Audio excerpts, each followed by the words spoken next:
So today we're going to be talking about AIDP and CIDP as they relate to neuro-ophthalmology.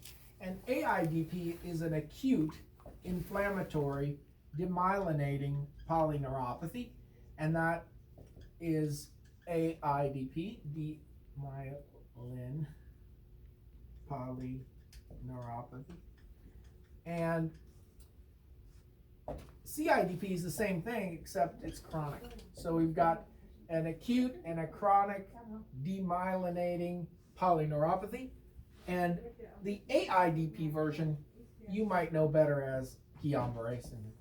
So Guillain-Barré syndrome is an acute inflammatory demyelinating polyneuropathy. It's characterized by an ascending polyneuropathy, which is going to be weakness and sensory deficits, usually in the lower extremities and then coming upward.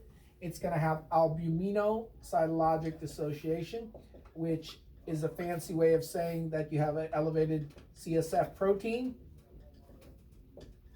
but a normal CSF white count.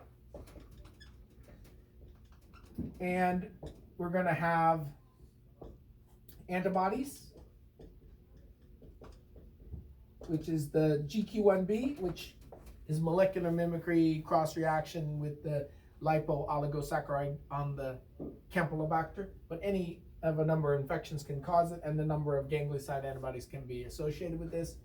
And you may or may not have the other features, which is the areflexia and the ataxia forms.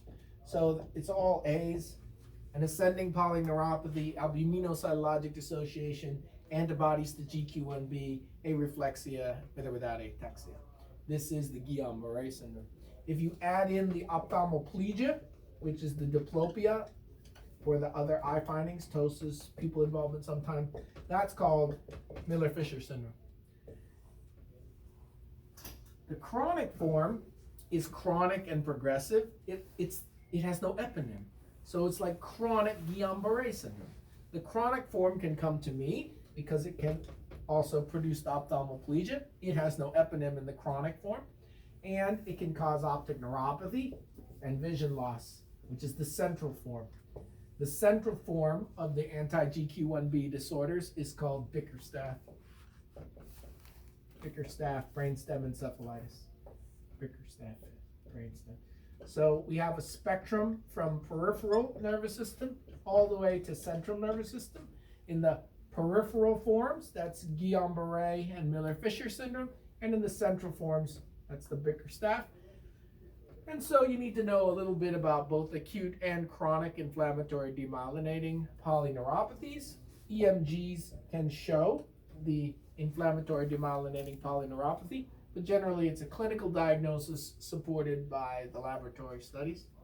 And as with Guillain-Barré, we're going to be treating with IVIG or plasma exchange. In the chronic form, we're also going to be using IVIG or plasma exchange.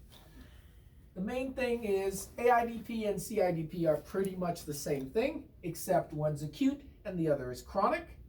And AIDP has all these eponyms. AIDP regular form, Guillain-Barré syndrome; ophthalmoplegia form, Miller-Fisher syndrome; brainstem form, encephalitis, Bickerstaff brainstem encephalitis.